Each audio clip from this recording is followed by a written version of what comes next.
हमारे जीवन के 3 खलनायक। क्या आपने सोलोमन द्वीपवासियों के बारे में कुछ दिलचस्प सुना है? ऐसा माना जाता है कि दक्षिण प्रशांत में स्थित सोलोमन द्वीप के लोगों को शब्दों की शक्ति का उपयोग नकारात्मक रूप से करने की आदत थी। जब भी किसानों को खेती के लिए ज़मीन की ज़रूरत होती या अगर पैदल चलने वाले को विकास के लिए जगह की ज़रूरत होती, तो वे जंगल साफ कर देते। लेकिन अगर कोई पेड़ जिसे काटने की ज़रूरत थी, अगर काटने के लिए बहुत बड़ा पाया जाता था, तो द्वीपवासी एक अगला तकनीक का इस्तेमाल करते थे। वे सभी सामूहिक रूप से उस विशेष पेड़ के चारों ओर इकट्ठा हो जाते थे और चिल्लाना, गाली देना और अशब्द कहना शुरू कर देते थे। शब्दों का यह नकारात्मक प्रक्षेपण लगातार 30 दिनों तक किया जाता, जिसके बाद आसपास की नकारात्मक ऊर्जा के कारण पेड़ अपने आप ही मर जाता।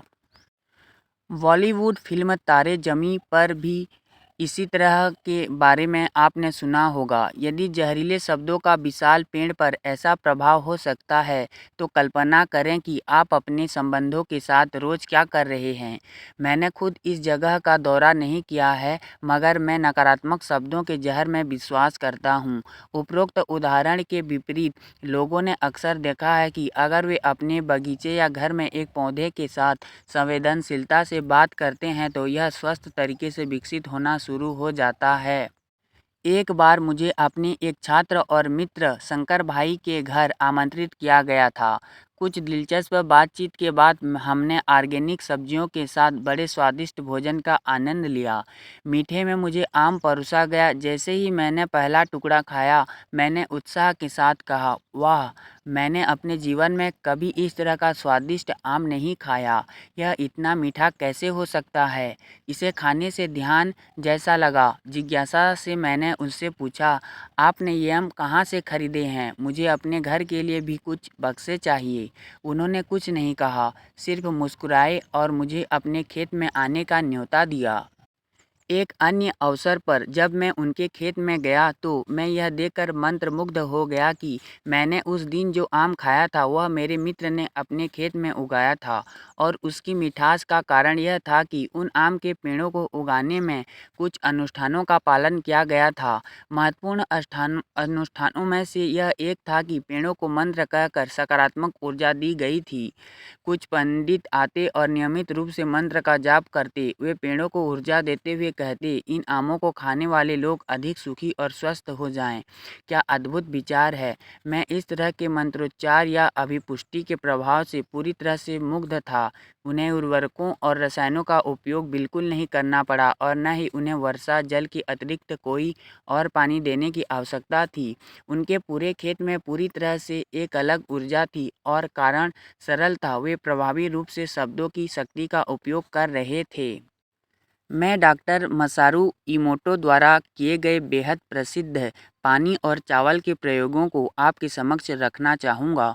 उन्होंने 1990 के दशक के दौरान शब्दों की शक्ति पर कई प्रयोग किए। इमोटो ने पानी के दो अलग-अलग बर्तनों को लिया और उनमें से एक को "मैं तुमसे तंग आ चुका हूँ, मैं तुम्हें मार दूंगा" के रूप में लेबल किया और दूसरे को "धन्यवाद", जैसा कि आप देख सकते हैं।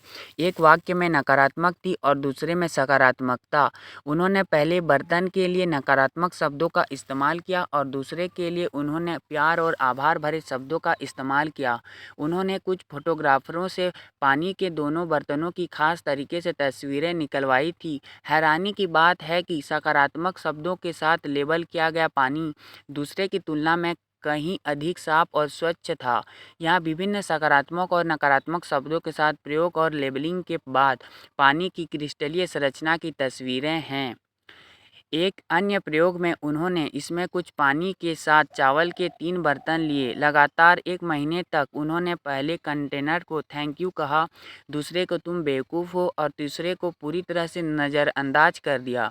1 महीने के बाद पहले कंटेनर के चावल में एक सुगंध थी। वो अच्छी तरह से किण्वित था और सफ़ेद रंग का था। दूसरे बर्तन में चावल काला हो गया था और तीसरे बर्तन का चावल सड़ चुका था। हमारे शब्दों में हमारे मस्तिष्क के कामकाज को बदलने की भी शक्ति है। अमिगडला हमारे मस्तिष्क में भय का केंद्र है, जो कई तनाव बढ़ाने वाले हार्मोन्स और न्यूरोट्रांसमीटर जारी करता है। ये रसायन हमारी तर्क क्षमता, भाषा प्रसंस्करण और संचार को निष्क्रिय बनाकर हमारे मस्तिष्क के कार्य में बाधा पहुंचाते हैं। जब आप एक नकारात्मक शब्द बोलते हैं, तो यह हमारे अमिगडला को सक्रिय करता है। क्या आपने देखा है, जब आप गुस्से में कुछ बोलते हैं तो आप अपने तर्क पेश करने या अपनी सोचने की क्षमता का उपयोग करने में असमर्थ होते हैं? इसका कारण यह है कि नकारात्मक शब्द बोलने से आंशिक रूप से मस्तिष्क में स्थित तर्क केंद्र बंद हो जाते हैं। वास्तव में कुछ सेकंड के लिए नकारात्मक शब्दों की एक सूची को देखने से ही एक उदास व्यक्ति और अधिक उदास हो सकता है। नियमित रूप से नकारात्मक शब्द बोलने से आपकी नींद, भूख और खुशी का स्तर बाधित हो सकता है। जब आप थोड़ी सी भी नाराज़गी के साथ नहीं कहते हैं, तो यह आपके और सुनने वाले व्यक्ति के मस्तिष्क में कई तनाव पैदा करने वाले रसायन छोड़ता है। इसलिए नकारात्मक लोगों के साथ समय बिताने से बचना चाहिए, अन्यथा आप भी उसी विषाक्त भाषा का उच्चारण करना शुरू कर देंगे। डर का संकेत इन शब्दों से मिलता है। मैं इसे बर्दाश्त नहीं कर सकता। मेरे पड़ोसी को ही सब कुछ क्यों मिलता है? मुझे घुटने के दर्दनाक प्रतिस्थापन से गुजरना होगा। क्या होगा अगर मैंने पैसे खो दिए? ये सभी शब्द आपके मस्तिष्क के थैलेमस और अमिगडला केंद्रों को उत्तेजित करते हैं, जो तनाव और चिंता के हार्मोन्स जारी करते हैं। यहाँ तक कि अगर आपका डर वास्तविक नहीं है, तब भी ये केंद्र प्रतिक्रिया करते हैं जैसे कि आपका डर वास्तव में बाहरी दुनिया में मौजूद है। जादुई अभिव्यक्तियों के विपरीत, जैसा कि पिछले अध्याय में बताया गया है, जहरीले शब्दों का निरंतर उपयोग आपके सबसे अच्छे रिश्तों को भी नष्ट कर सकता है। यह स्वाभाविक है और हमने परिवारों में ऐसा होते देखा है। एक छोटा सा मुद्दा या कोई मामूली अंतर भी रिश्तों में बड़ी दरार पैदा करता है। कुछ ही समय में यदि आप समाज को देखें तो आप पाएंगे कि केवल शब्दों के दुरुपयोग के कारण व्यापक अश्लीलता और एक दूसरे के लिए बुनियादी सम्मान की कमी है। इसका सबसे बड़ा उदाहरण सोशल मीडिया है। सोशल मीडिया की तेज तर्रार दुनिया में लोगों ने संवेदना के साथ बोलना लंबे समय से भुला दिया है, क्योंकि इसने ट्रेनिंग को जगह दी है, जो ऑनलाइन दुरुपयोग के लिए बोलचाल का शब्द है। लोगों ने अब इंटरनेट की आसान पहुंच की वजह से इसका शाब्दिक रूप से दुरुपयोग करना शुरू कर दिया है, ताकि जानबूझकर अनावश्यक तर्कों में कूदकर अन्य व्यक्ति को प्रतिक्रिया करने के लिए उकसाया जा सके। इंटरनेट गुमनामी ने लोगों को अधिक नकारात्मक बनने के लिए मजबूर किया है, यहाँ तक कि मशहूर हस्तियाँ, जिन्हें देखकर हमें लगता है कि उन्हें विशेषाधिकार प्राप्त है और इसीलिए एक आम आदमी की तुलना में ऐसी भावनात्मक उथल-पुथल से सुरक्षित हैं, पर वे भी निशाने पर होते हैं। एमी अवार्ड के लिए नामांकित हो चुकी भारतीय पत्रकार बरखा दत्त लिखती है, भले ही हम देख सकते हैं कि हमारे लिए ट्रोलिंग की भाषा यौन रूप से अपमानजनक है और विचार में हिंसक है, हमने समझ लिया है कि आने वाले समय के संकेत कैसे हैं। हालांकि इस तरह के व्यवहार का कोई कारण नहीं है, है ना? लेखक और सामाजिक समालोचक पलाश कृष्ण मेहरोत्रा ने अपने एक लेख में लिखा है, उनका तर्क स्पष्ट है, यदि आप दुनिया के मानकों पर खैर नहीं उतर सकते हैं तो दुनिया को अपने मानकों पर नीचे खींच लें। हम इससे क्या समझने की कोशिश कर रहे हैं? यह बेहद आसान है। शब्दों के कुछ परिणाम होते हैं। आपने कई तरह के अन्याय के बारे में सुना होगा, जो इन दिनों सोशल मीडिया के बढ़ते प्रभाव के कारण उत्पन्न होते हैं। शब्दों के गलत उपयोग के कारण फैलने वाले विष की कल्पना करें। यदि आप प्रशंसा, सकारात्मकता या कृतज्ञता की बौछार नहीं कर सकते, तो कुछ भी मत कहिए। विषाक्तता से चुप्पी बेहतर है।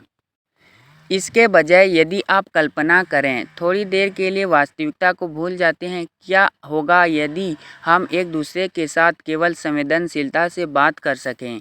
कल्पना कीजिए कि एक दूसरे को केवल सुखद शब्द कहने से खुशी किस तरह फैल सकती है और फैलती जा सकती है। मुझे पता है कि यह एक काल्पनिक विचार है, फिर भी मैं आपसे विश्वास करने का आग्रह करता हूँ, क्योंकि भले ही आप जीवन में बड़े लक्ष्यों को प्राप्त करना चाहते हैं, आपका मस्तिष्क वर्षों से सोशल मीडिया की तरह नकारात्मकता से भरा है। यदि आप वास्तव में एक असाधारण जीवन बनाना चाहते हैं तो आपको 3 शब्दों से बचना चाहिए। मैं उन्हें आपके जीवन के 3 खलनायक कहता हूँ: शिकायत करना, आलोचना करना, धिक्कारना। पहला, शिकायत करना। किसी बात पर असंतोष व्यक्त करना। शिकायत करने वाली जीभ से एक एहसान फरामोश दिल का पता चलता है। कुछ समय पहले मेरे कुछ दोस्त और मैं संजय दत्त की बायोपिक फिल्म संजू देखने गए थे। यह सभी यह देखने के लिए बहुत उत्सुक थे कि उनका जीवन कैसा था। जब फिल्म खत्म हो गई तो हम उस फिल्म से मिलने वाली सीखों के बारे में सोच रहे थे। इसकी चर्चा करते हुए एक मित्र ने खुशी से के साथ कहा, क्या बढ़िया फिल्म थी। सुनील दत्त के रूप में परेश रावल की भूमिका बहुत अच्छी थी। दूसरे ने कहा, मुझे वह गीत कर हर मैदान फ़तेह बहुत पसंद आया। किसी ने कहा, उन्होंने कमली की भूमिका के लिए सही अभिनेता को लिया। हमने उन सभी चीज़ों के बारे में बात की जो हमने सीखी और मैंने कहा, मैं अगले वर्कशॉप में अपने प्रतिभागियों के साथ व्यसनों को छोड़ने का यह उदाहरण साझा कर सकता हूँ। यह उनके लिए बहुत प्रेरणादायक होगा। मेरे दोस्त की पत्नी, जो पहली बार हमारे साथ आई थी, कुछ भी नहीं बोल रही थी और न ही वह हमारी बातचीत में कोई दिलचस्पी दिखा रही थी। हमने उनसे पूछा, क्या हुआ, आपको फिल्म पसंद नहीं आई? उन्होंने आश्चर्यजनक रूप से कहा, कोई भी इस तरह की बकवास फिल्म क्यों बनाता है? इस तरह की चीज़ों को बड़े पर्दे पर नहीं दिखाया जाना चाहिए। मैं देख सकता था कि वह क्या कहना चाह रही थी, लेकिन उन्हें यह बात समझाना ज़रूरी था कि बुरा चीज़ की शिकायत करने की बजाय हमें फिल्म के अच्छे हिस्से पर ध्यान केंद्रित करना चाहिए। क्या आप अपने जीवन में कुछ लोगों के बारे में सोच सकते हैं जो हमेशा ऐसी घटनाओं की तलाश में रहते हैं जब वे शिकायत कर सकें? आसपास के लोगों, स्थितियों या उन चीज़ों के बारे में शिकायत कर सकें जो उनके पास नहीं हैं। उदाहरण के लिए मान लीजिए, एक बार आपके साथ सभी ने रात के खाने का आनंद लिया, लेकिन आपको एक नमूना मिलेगा। मैं हमेशा अपने सेमिनारों में इस शब्द का उपयोग उन लोगों के लिए करता हूँ जो आनंद नहीं ले सकते और दूसरों को आनंद नहीं दे सकती। जो कहेगा, पापड़ कच्चा था, या किसी रिश्तेदार के नए घर से लौटने के बाद जब हर कोई फर्नीचर या घर के स्थान की प्रशंसा कर रहे हो तो वह नमूना कहेगा, इतने बड़े घर को बनाने का क्या मतलब है जहाँ रसोई घर इतना छोटा है। मैं उस व्यक्ति से पूछूंगा कि क्या वो वहाँ लुका छिपी खेलना चाहता था। हम सभी के पास एक दोस्त होता है जो लगातार जीवन के बारे में शिकायत करता रहता है, विशेष रूप से उसके जीवन के बारे में। वो स्वास्थ्य, परिवार, रिश्तों आदि के विषय में लगातार इतना कहता रहता है कि उसे सुनने के बाद मुझे यकीन है कि आप भावनात्मक रूप से थका हुआ महसूस करते होंगे। क्या आप अभी भी उस दोस्त के संपर्क में हैं? मुझे यकीन है कि ज़्यादातर मामलों में इस तरह की दोस्ती खत्म हो जाती है, और अगर वे नहीं करते हैं तो लोग कम से कम यह सुनिश्चित करते हैं कि वे ऐसे नमूनों से अपनी दूरी बनाए रखें जो अंत में दोस्ती के नहीं होने जैसा है। अब मैं चाहता हूं कि आप अपने जीवन के अंतिम 10 वर्षों का निरीक्षण करें और देखें कि आपके कितने मित्र हैं जिनके साथ आपका संपर्क नहीं है, और यदि आप शिकायत करने वाले मित्र हैं, आप अपने आसपास हर जगह शिकायतें सुनेंगे। यदि आप किसी रेस्तरां में जाते हैं और आपके बगल वाली मेज़ पर हो रही बातचीत को सुनते हैं तो मुझे यकीन है कि दुर्भाग्य से उस समय 80% लोग आपको शिकायत करते हुए नज़र आएंगे। खाने में नमक की कमी से लेकर मौसम खराब होना, खराब अर्थव्यवस्था, अप्रभावी सरकार, बुरा ससुराल, प्रोएक्टिव मित्र आदि। यह शिकायत करने के बजाय कि गुलाब की झाड़ी कांटों से भरी है, खुश रहें कि कांटेदार झाड़ी में गुलाब है। मुझे शिकायत करने की इतनी आदत थी कि मुझे अपने जीवन से नफरत होने लगी। एक वक्त पर मैं आत्महत्या करना चाहती थी। उसके कारण मेरे पिता ने मुझे दिसंबर 2096 में स्नेह देसाई के चेंज योर लाइफ वर्कशॉप में शामिल होने के लिए दबाव डाला। सत्र के दौरान मुझे 1000 प्रतिभागियों के सामने पूछा गया कि मैं आत्महत्या क्यों करना चाहती हूँ। मैंने माइक पर अपने जीवन की हर एक बात की शिकायत की और साबित किया कि मेरा जीवन कितना दुखदाई था। मुझे उस समय अपने पिता से नफरत थी और मैंने सभी रिश्ते टूट गए थे। स्नेह ने मुझे कुछ मिनटों के लिए परामर्श दिया जहां उन्होंने शिकायत की विषाक्तता पर जोर दिया। उन्होंने मुझे मेरा ध्यान मेरे पास क्या नहीं है से हटाकर मेरे पास क्या है इस पर केंद्रित करने का सुझाव दिया। उस बातचीत के कुछ मिनटों ने मेरी मानसिकता बदल दी। मैंने वादा किया कि अगली बार जब मैं उसी वर्कशॉप में जाऊंगी तो मैं दूसरों के लिए एक अच्छा उदाहरण बनकर जाऊंगी। मैंने हर सलाह का पालन किया जो उन्होंने मुझे दी थी और कुछ महीनों के बाद जब मैंने दूसरी बार वर्कशॉप में भाग लिया तो सार्वजनिक रूप से अपने जीवन में होने वाले सभी परिवर्तनों को साझा किया।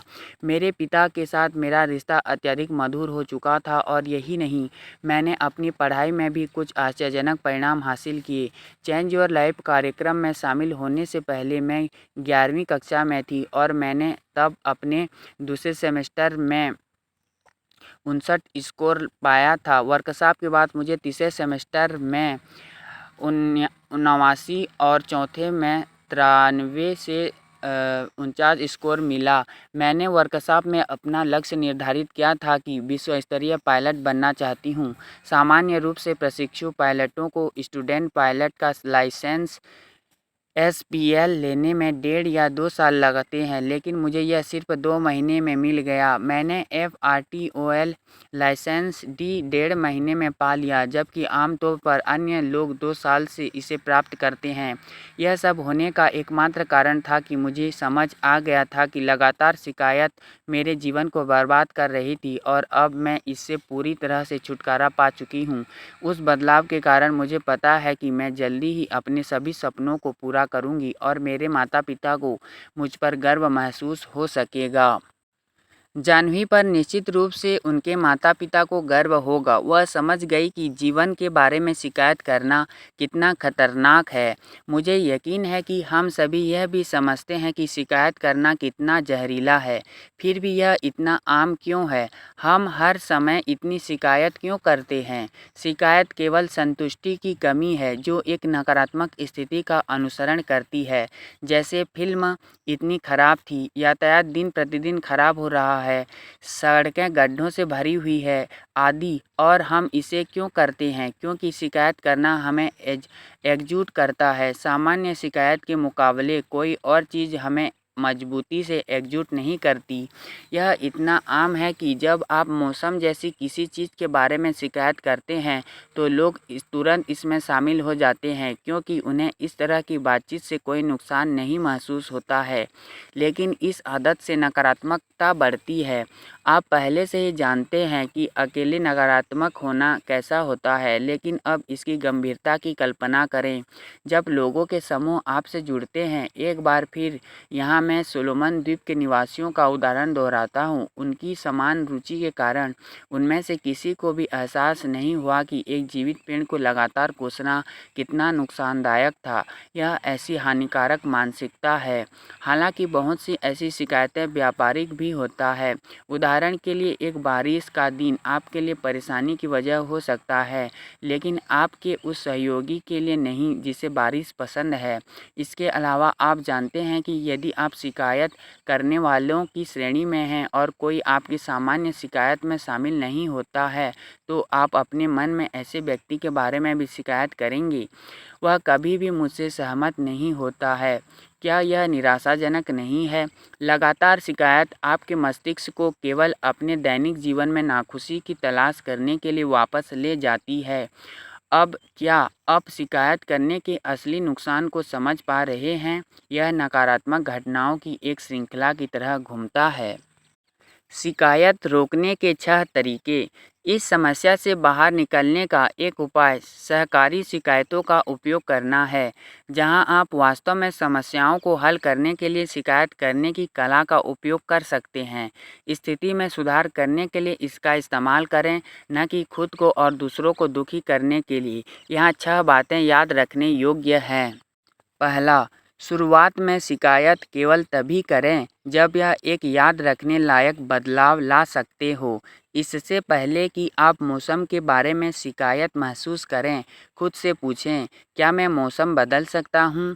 नहीं, तो क्या मुझे शिकायत करना बंद कर देना चाहिए और वास्तव में इससे निपटने का उपाय ढूंढना चाहिए? हाँ। दूसरा, दीर्घकालिक दृष्टिकोण से चीज़ों को देखें। इससे पहले कि आप शिकायत करना शुरू करें, अपने आप से पूछें कि क्या यह शिकायत 2 घंटे, 2 दिन या 2 साल बाद आपके लिए मायने रखती है। तीसरा, एहसास करें कि जब आप शिकायत करना शुरू करते हैं तो आपका मूड कैसे खराब होता है। अपने आप को उन घटनाओं की नकारात्मक श्रृंखला की याद दिलाएं जो शिकायत करने पर आपके पीछे आएंगी। यह शिकायत को कम करने और अंततः अपने शब्दों को बदलने में आपकी मदद करेगा। चौथा, यह सुनिश्चित करने के लिए कि आप अपने पुराने तरीकों पर वापस नहीं जाएं, उन लोगों से कुछ दूरी बनाए रखें जो आदतन शिकायत करता हैं। जितना अधिक आप ऐसे लोगों के साथ खुद को रखेंगे, उतना ही आप हर समय शिकायत करके खुद को एक दलदल में खींचते रहेंगे। पाँचवां, सबसे महत्वपूर्ण नुस्खा है कि पीठ पीछे लोगों के बारे में बात करना बंद कर दें। यदि आपके पास किसी विशेष व्यक्ति के बारे में बताने के लिए कुछ है, तो हमेशा उसके पास जाएं और उसके साथ आमने-सामने बातचीत करें।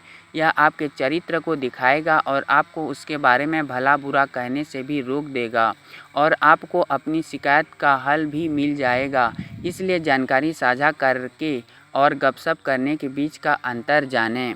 छठवां, जिस चीज़ को आप नियंत्रित नहीं कर सकते, उसके बारे में शिकायत करने के बजाय वो काम करें जो आपके नियंत्रण में है।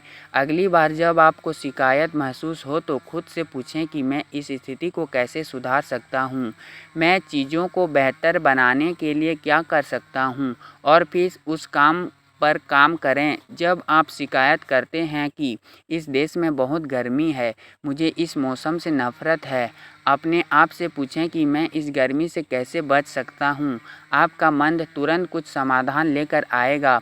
यदि आप समस्या के बारे में कुछ नहीं कर सकते, तो शिकायत करने की क्या ज़रूरत है? इसे स्वीकार करें और अपने दिमाग को ध्यान केंद्रित करने के लिए कुछ और दें। दूसरा, आलोचना, दूसरों के दोषों को दिखाना। अगर आप लोगों को आंकते रहेंगे तो आपके पास उन्हें प्यार करने का कोई समय नहीं रहेगा। Mother Teresa.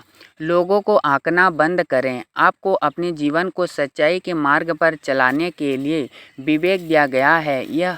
यह सुनिश्चित करने की जिम्मेदारी नहीं उठा सकते कि हर कोई आपकी तरह उसी रास्ते पर है। यही कारण है कि इस दुनिया में बहुत सारे विश्वास और धर्म हैं और फिर भी हम सभी मिलजुल कर रहते हैं। लेकिन जो चीज़ इस संतुलन को बाधित करती है वह है वो आलोचना जो लगातार दूसरों को बहुत ज़्यादा और बहुत जल्द आंकने से उत्पन्न होती है। अधिकांश मामलों में टिप्पणी करने और अपने लिए तय सिद्धांतों और व्यवहार की कसौटी पर किसी भी तरह का फैसला करने के लिए हम शायद ही किसी दूसरे व्यक्ति के जीवन के बारे में कुछ जानते होंगे। आलोचना एक दुखद दोष है और कभी-कभी लोग अपने दोस्तों और परिवार के अनचाहे आलोचक होने से बिल्कुल इनकार नहीं करते हैं, और कभी-कभी अगर वे जानते हैं कि वे कठोर हैं तो उनका बहाना होता है, लेकिन मैं उनका भला चाहता हूँ, मुझे अपनी राय सीधी ही बता देनी चाहिए। इसका सबसे अच्छा उदाहरण फिल्म लेडी बर्ड का एक बहुत ही महत्वपूर्ण दृश्य है, जिसमें मुख्य किरदार और उसकी माँ एक प्रोम पोशाक खरीदते हैं और इस तरह से बातचीत होती है। बेटी, पोशाक को आजमाने के बाद, मुझे यह पसंद है। माँ, क्या यह बहुत गुलाबी नहीं है? बेटी, आप ये क्यों नहीं कह सकती कि मैं अच्छी लग रही हूँ? माँ, मैंने सोचा था कि तुम्हें परवाह नहीं है कि मैं क्या महसूस करती हूँ। बेटी, मैं अभी भी चाहती हूँ कि आपको लगे कि मैं अच्छी लग रही हूँ। माँ, ठीक है, मुझे माफ़ करो, मैं सिर्फ तुम्हें सच बता रही थी। क्या तुम चाहती हो कि मैं झूठ बोलूँ? बेटी, नहीं, मैं बस चाहती थी कि आप मुझे पसंद करें। माँ, बेशक मैं तुमसे प्यार करती हूँ। बेटी, लेकिन क्या आप मुझे पसंद करती हैं? माँ, मैं सिर्फ इतना चाहती हूँ कि तुम अपना सबसे अच्छे रूप में दिखो। बेटी, अगर यही सबसे अच्छा वाला हुआ तो जब आपने माँ ने अपनी बेटी को ऐसे देखा जैसे वह कह रही हो कि सच में यही सबसे अच्छा रूप है। इस बातचीत से क्या आप समझ पाए कि मैं क्या कहना चाहता हूँ? इस तरह के बहाने कभी-कभी लोग रचनात्मक आलोचक होने का वास्ता देकर बताते हैं। बिना परिणामों को जाने उनका काम वास्तव में हानिकारक लगता है, लेकिन यह दूसरे व्यक्ति को बहुत कमज़ोर और नाजुक बना देता है। सच में अधिकांश लोग यह भूल जाते हैं कि जिस तरह से वे आलोचना करते हैं वह उनके बारे में ज़्यादा बताना है कि उनके बारे में जिनकी आलोचना कर रहे हैं। मैं चाहता हूँ कि यह सीख आपके लिए एक आईना हो, आपको यह दिखाने के लिए कि आपके बहाने कुछ भी हो, आलोचना किसी काम की नहीं।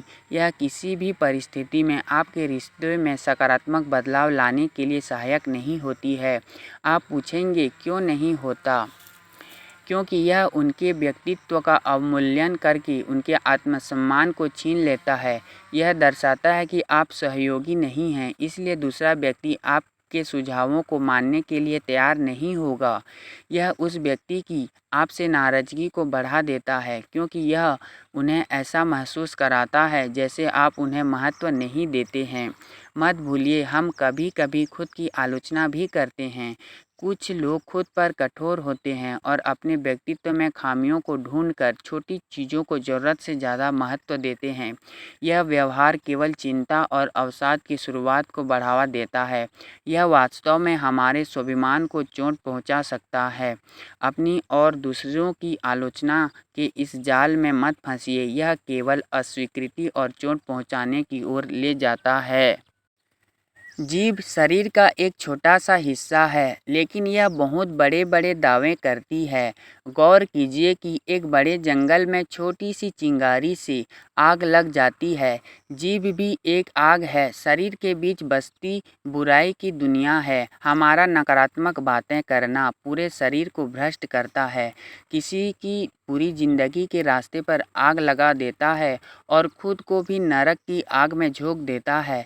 जीभ से हम अपने भगवान और पिता की स्तुति करते हैं और इसी से हम लोगों को श्राप देते हैं जिन्हें परमेश्वर ने बनाया है। एक ही मुंह से प्रशंसा और श्राप दोनों निकलते हैं। आलोचना को प्रतिपुष्टि फीडबैक में बदलें। आलोचना एक प्रकार का मनोवैज्ञानिक दोष है और स्वभाव का हिस्सा है, इसलिए आप इसे तुरंत बदल नहीं सकते, क्योंकि जितना अधिक आप इसका विरोध करने की कोशिश करेंगे यह उतना ही मजबूत होगा, चाहे आप इसे पसंद करें या ना करें। अपनी अंतर्निहित प्रकृति को बदलना मुश्किल है, लेकिन आप इसे सकारात्मक रूप से देख सकते हैं। ऐसे कौन से तरीके हैं जिनसे आप इस आदत को नियंत्रित कर सकते हैं और अपनी आलोचनाओं को प्रतिपुष्टि में बदल सकते हैं? नीचे एक नज़र डालें। आलोचना यह त्रुटियों पर केंद्रित है। आप हमेशा मुझे अपने दोस्तों के सामने बात करने के तरीक़ों से शर्मिंदा करते हैं। प्रतिपुष्टि यह उन कमियों को दूर करने और सुधारने के तरीक़ों पर केंद्रित है। मुझे लगता है कि हम दोनों के साथ बात करने के तरीक़े को लेकर सावधान रहना चाहिए, ताकि वे हमारे सामने असहज महसूस न करें। यह सबसे खराब के बारे में बात करता है। मेरे पिता पृथ्वी पर सबसे क्रोधी व्यक्ति हैं। यह सर्वश्रेष्ठ के बारे में बात करता है। मुझे खुशी है कि वह हमेशा मेरे भविष्य के बारे में चिंतित रहते हैं। यह अनादर करता है। वह जिद्दी है और शायद ही ऑफिस में काम ले पाती है। यह महत्व देता है। उसके पास काफ़ी कौशल है जिसका उपयोग हम कर सकते हैं यदि हम उसका मार्गदर्शन सही ढंग से करें। यह नीचे खींचता है, आप ऐसा नहीं कर पाएंगे। यह प्रोत्साहित करता है, यदि आप वास्तव में चाहते हैं और फैसले लेते हैं तो आप कुछ भी कर सकते हैं। यह लगातार दोष देता है, हम आपकी वजह से इस संकट में हैं। यह समाधान ढूंढता है, ठीक है, हम इस स्थिति से कैसे निकल सकते हैं। यह नियंत्रित करना चाहता है, आप यहाँ गलत हैं, मैं आपसे बेहतर जानता हूँ। यह स्वायत्तता का सम्मान करता है, आप सही हो सकते हैं, लेकिन इस पर मेरी अलग राय है। यह ज़बरदस्ती है, यदि आप वैसा नहीं करते जैसा मैं चाहता हूँ, तो मैं आपकी बात नहीं मानूंगा। यह मुक्ति है। चलो एक बीच का रास्ता निकालते हैं जो हम दोनों को मान्य हो। इस सीख को अब एकत्र करते हैं। अपना ध्यान समाधान खोजने की ओर लगाएं। सुधार करने और व्यवहार परिवर्तन को प्रोत्साहित करने पर ध्यान केंद्रित करने का प्रयास करें। हमेशा याद रखें कि आलोचना स्वयं के लिए और अन्य व्यक्तियों के लिए हानिकारक है। धूम्रपान के समान यह उस व्यक्ति के लिए हानिकारक है जो इसे कर रहा है और आसपास के अन्य व्यक्तियों को भी नुकसान पहुंचा सकता है। एक फिल्म शुरू होने से ठीक पहले धूम्रपान से जुड़े जो विज्ञापन आते हैं उन्हें याद करें। आलोचना उतनी ही खतरनाक है, उससे कम नहीं। एकमात्र अंतर यह है कि आप वास्तविक जीवन में इसके तात्कालिक प्रभाव को नहीं देख पाएंगे, लेकिन समय के साथ आप अपने रिश्तों की खुशहाली में गिरावट देखेंगे। और जब तक आपको अपनी गलती का एहसास होता है तब तक कुछ भी बदलने में देर हो चुकी होती है। इसलिए बेहद सतर्क रहें कि आप अपनी राय कैसे पेश करते हैं। इसे अपने साथ साथ किसी और के मानसिक और भावनात्मक कल्याण के लिए विषाक्त न होने दें। तीसरा, धिक्कारना, पूर्व अस्वीकृति व्यक्त करना, आलोचना से भी बदतर। जब तक हम इसे स्वीकार नहीं करते तब तक हम कुछ भी नहीं बदल सकते। धिक्कारने से स्वतंत्रता नहीं मिलती, अत्याचार मिलता है। Carl Jung. अपने संबंधों में किसी को गलत ठहराने की प्रवृत्ति हम में बहुतायत से पाई जाती है। हम अपनी अस्वीकृति व्यक्त करने और जीवन शैली पर दूसरों को सलाह देते वक्त बिल्कुल सोचते नहीं हैं। हम उन्हें आश्चर्यजनक रूप से ऐसी चीज़ों की सलाह देते हैं जिन्हें हम खुद की स्वीकार नहीं कर पाते हैं। क्या इसका कोई मतलब भी है? धिक्कार का अर्थ है किसी चीज़ की बेहद ऋण अस्वीकृति व्यक्त करना। इस तरह की अस्वीकृति को आप देख नहीं पाते हैं जब तक कि इसकी वजह से हमारे पास संबंध तोड़ने के अलावा कोई विकल्प नहीं बच जाता। इसे आप अपने कंप्यूटर में वायरस के रूप में देख सकते हैं। एक वायरस आपके कंप्यूटर को आपकी जानकारी के बिना नुकसान पहुंचा सकता है, जब तक कि एक दिन आपका कंप्यूटर अचानक बंद नहीं हो जाता और आप अपना सारा काम खो देते हैं, और जिसके बाद आप एंटीवायरस सॉफ्टवेयर खरीदने का फैसला करते हैं। अध्याय के इस भाग को एक एंटीवायरस सॉफ्टवेयर के रूप में समझें जिससे आपका सारा डेटा नष्ट होने से बच जाएगा, क्योंकि निवारण इलाज से बेहतर है। धिक्कार छोटी और तुच्छ प्रतीत होती है, लेकिन सच ये है कि यह रिश्तों को नष्ट करने में काफ़ी आगे रहती है। इसका प्रभाव एक माँ बाप और बच्चे के संबंध को देखकर महसूस किया जा सकता है। परिवार 3 बुनियादी मानवीय ज़रूरतों को पूरा करता है। पहला, एक ऐसे समूह से संबंध रखना जिसे आप अपना कह सकते हैं। दूसरा, एक दूसरे द्वारा सम्मानित और स्वीकृति होना। तीसरा, एक दूसरे के माध्यम से प्यार और भावनात्मक समर्थन प्राप्त करना। जब उपरोक्त में से किसी को भी कसौटी पर रखा जाता है तो समस्याएं पैदा होती है। इसलिए बच्चे अपने माता पिता से अनुमोदन के लिए अपेक्षा रखते हैं, क्योंकि वे अपनी पसंद के लिए स्वीकृति और सम्मान चाहते हैं। अब यहाँ जब माता पिता न केवल उनकी पसंद को नकारने लगते हैं, बल्कि अपने बच्चों के जीवन विकल्पों की आलोचना करने लगते हैं, तो बच्चों में जिस तरह की उथल पुथल होती है उसकी कल्पना करें। अभी यदि आप एक माँ या पिता हैं और इसे पढ़ रहे हैं तो आप इस बात से थोड़ा भ्रमित होंगे कि क्या मैं कहना चाह रहा हूँ। तो आइए आपके बच्चों पर आपकी कुछ टिप्पणियाँ को देखें। उसके साथ दोस्ती मत करो। उसके साथ रहने का तुम पर बुरा प्रभाव होगा। उसके साथ रहा करो, वह बढ़िया छात्र है और तुम्हें पढ़ाई में मदद करेगा। क्रिकेट खेलना बंद करो। तुम्हें विज्ञान लेना चाहिए, न कि वाणिज्य। तुम अपने दोस्त के घर पर सो नहीं सकते। माता पिता अक्सर बच्चों के चुनाव को अस्वीकार करके उन्हें लगातार निर्देशित करने के लिए अनुभव कार्ड का उपयोग करते हैं। आपको यह समझना होगा कि आपका बच्चा कितना भी शरारती, अच्छा या विद्रोही क्यों न हो, उसे किसी और की की तुलना में आपकी स्वीकृति की ज़्यादा ज़रूरत होती है, लेकिन माता-पिता नापसंद और अस्वीकृति के बीच अंतर को समझे बिना ऐसी निंदा दोहराते हैं। नापसंद एक व्यक्ति या एक चीज़ के प्रति एक व्यक्तिगत प्राथमिकता, अस्वीकृत करना किसी व्यक्ति या किसी वस्तु के प्रति अच्छी या बुरी राय बनाना जो व्यक्तिगत नहीं है। यद्यपि ये दोनों एक जैसे दिखाई देते हैं, लेकिन इन्हें अलग-अलग तरीके से प्रतिक्रिया देनी चाहिए। उदाहरण के लिए, यदि आप किसी पार्टी में हैं और एक अनजान व्यक्ति को किसी से लड़ते हुए देखते हैं तो आप उसे नापसंद करेंगे और उससे दूरी बनाए रखेंगे। हालांकि अगर आपके परिवार का कोई व्यक्ति ऐसा करता है तो आप उसके व्यवहार की निंदा करेंगे, क्योंकि उसके बर्ताव से आपकी छवि खराब होती है और इस तरह की प्रतिक्रिया वास्तव में आपके रिश्ते को प्रभावित करती है। विशेष रूप से नापसंद करने से आलोचना होती है, लेकिन अस्वीकृति से निंदा होती है।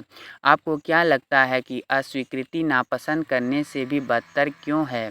अस्वीकृति दूसरे व्यक्ति को लगता है कि वे किसी न किसी तरह से बुरे या गलत हैं, अनादर की निशानी है, उससे चोट पहुंचती है, मुश्किलों की ओर ले जाती है जिन्हें हल करना कठिन लगता है। आपका अगला कदम क्या होना चाहिए? ऐसी निंदा से परहेज करने के लिए आपके पास क्या विकल्प है? दूसरों के लिए नियम तय करने के बजाय बातचीत करना सीखें। एक पूर्णतावादी होना बंद करें। आप अपने हर पहलू के साथ-साथ किसी और के जीवन को नियंत्रित नहीं कर सकते, और यहाँ तक कि अगर आपके दिल में सभी का सर्वोत्तम हित है, तो भी आपके शब्द विषाक्त लगेगा।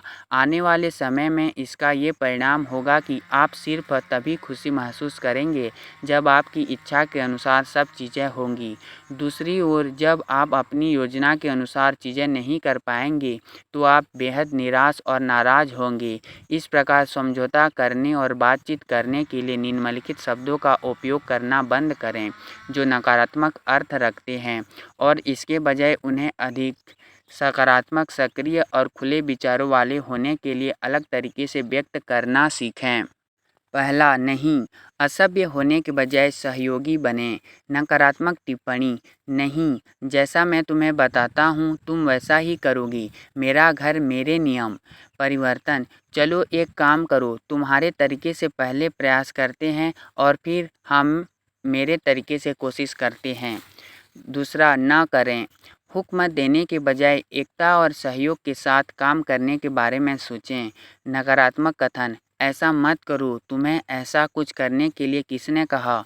परिवर्तन, तुम्हें अकेले ऐसा करने की आवश्यकता नहीं है, हम एक ही टीम में हैं, चलो साथ मिलकर काम करें। तीसरा, गलत। अभिमानी होने के बजाय उनकी राय को महत्व दें। नकारात्मक धारणा, आप हमेशा की तरह गलत हैं, मैं आपको ऐसा नहीं करने दूंगा। परिवर्तन, यदि आप जो कर रहे हैं वह तरीका गलत है, तो हम इसे मेरे तरीके से कर सकते हैं। चौथा, इसी समय, अभी के अभी। जिद्दी होने के बजाय सुझावों के लिए मन को खुला रखें। नकारात्मक कथन, अभी जाओ और पढ़ाई करो। परिवर्तन, तुम्हें अपने दोस्तों के साथ घूमने के बजाय अभी पढ़ाई करनी चाहिए। तुम अभी पढ़ाई क्यों नहीं कर लेते? बाद में मैं तुम्हें खुद दोस्त के घर ले जाऊंगा। पाँचवां, नहीं होना चाहिए। अपने आप को श्रेष्ठ महसूस कराने के बजाय विनम्र बनें। नकारात्मक धारणा, आपको ऐसा नहीं करना चाहिए, आपको अपने तरीके से चीज़ें करने की बजाय मेरा कहा मानने की ज़रूरत है। परिवर्तन, आपको आंख बंद करके मेरे तरीकों का पालन नहीं करना चाहिए, हमेशा चर्चा करनी चाहिए और फिर निष्पक्षता के साथ काम करना चाहिए। छठवां, नहीं कर सकते। नियंत्रण रखने के बजाय मुक्त करें। नकारात्मक धारणा, आप ऐसा नहीं कर सकते, यह हास्यास्पद है, आप में बुनियादी सामान्य ज्ञान की कमी कैसे हो सकती है? परिवर्तन, दूसरे इसके बारे में क्या सोचते हैं उस पर ध्यान न दें, बस अपने दिल का कहा मानें, भले ही यही कभी कभार मूर्खतापूर्ण दिखे। सातवां, कभी नहीं। आदेश देने के बजाय स्वीकार करना सीखें। नकारात्मक धारणा, मैं आपको कभी भी इस तरह के फैसले लेने की अनुमति नहीं दूंगा। क्या आपने कभी इसके परिणामों पर विचार किया है? परिवर्तन, बेशक आप वही कर सकते हैं जो आप करना चाहते हैं। मैं आपको जीवन में अपने दिल की बात सुनने से कभी नहीं रोकूंगा और अगर आप असफल होते हैं तो भी मैं आपके लिए यही रहूंगा और हम कुछ और आजमा सकते हैं। 8वां, नहीं जानते, नीचा दिखाने की बजाय सम्मान करना सीखें। नकारात्मक टिप्पणी, तुम नहीं जानते कि तुम क्या कर रहे हो, तुम अभी बच्चे हो। परिवर्तन, मुझे नहीं पता कि तुम्हारी योजनाएं क्या हैं, लेकिन मुझे यकीन है कि हम इसे मिलकर समझ सकते हैं। 9वां, लेकिन अपमान करने के बजाय अलग-अलग दृष्टिकोणों को समझने को तैयार रहें।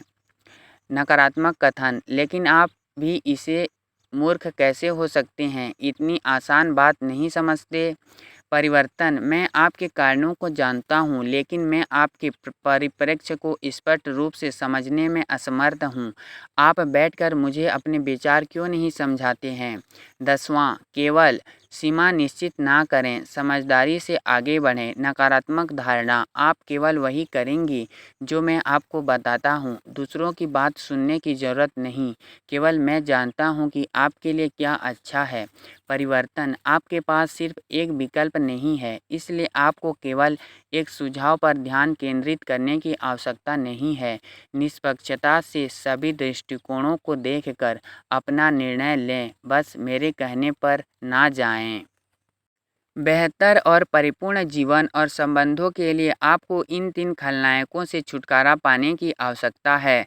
शिकायत करना, आलोचना करना और धिक्कारना। जब आप खुद को दूसरों की परिस्थिति में रखना शुरू करेंगे, तो आपको एहसास होगा कि वे असल में क्या हैं। जब आप चीज़ों को उनके दृष्टिकोण से देखते हैं, तो आप समझ सकते हैं कि वे एक निश्चित तरीके से व्यवहार क्यों करते हैं। आपने उनका जीवन नहीं जिया, आप शायद नहीं जानते कि उनके दिमाग और जीवन में क्या चल रहा है, तो इसे जाने दीजिए, न केवल उनके लिए बल्कि आपके लिए भी। हर कोई अपनी अपनी लड़ाई लड़ रहा है। नम्र रहें और अपनी बोली पर ध्यान दें।